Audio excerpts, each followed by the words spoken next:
Hello Rokeya, তোর লাইতে এবার একটা সুসংবাদ আছে। এবার সিজন 5-এ আমরা আবার নোয়াখালী আসতেছি বেগুনে মিলি।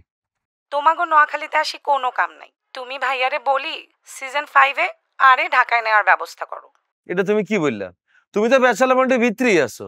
আরে নুরাবুজ দিয়ে নোয়াখালীতে রাখি দিছো 4টা সিজন ধরি। সিজন 5-এ আরে যদি ঢাকায় না আনছো তোমার খবর আছে। আহারে রোকেয়া, এই যে তুই যে একটা অবুঝ, এটা তো আবারও প্রমাণ দিলি। তুই কে? তোর ভ্যালুটা তুই বুঝছ?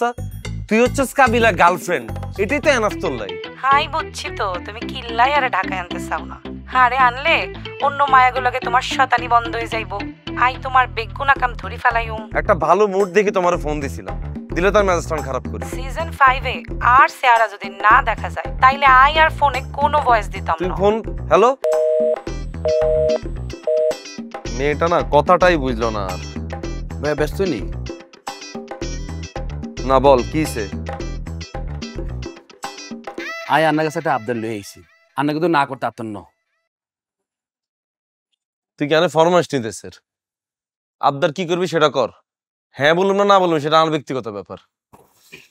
ভাইয়া আমি ভাবে যা বুঝতে পারতেছি, এই সিজন 5-এ রোকেয়া চলে আইব। রোকেয়া ভাবি চলে আইলে ইবা এক হয়ে যাইব নি, এর একটা ব্যবস্থা করা লাগতো না?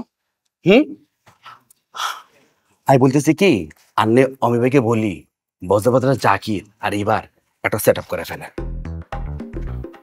এবার কি চাউনি, এবার কি ডান্স, সবকিছু মিলে একটা তামিল প্যাকেজ। আন্নে ভাইয়ের অ্যাসিডেন্ট ছিলেন না, আন্নে অধিকার লই বলবেন ভাইয়া আঙ্গো ব্যাচেলার.5 হিট করার লাই এই বজ্রপাতরা জাকির আর এবার একটা সেট আপ দরকার। শেষ বলবেন আন্নে। তোর মনে হয় সিন ছাড়া কোনো মারি না কেন? নোয়াখালীতে আগে যে মারছি, ঢাকা থাকতে যে মারছি, সব সিনের ভিতরে তো মারছি। হ্যাঁ, সিনসারা মারবেন কিনলে? তোর কত বড় সাহস, তুই আর এবার এলে কথা বলস? আর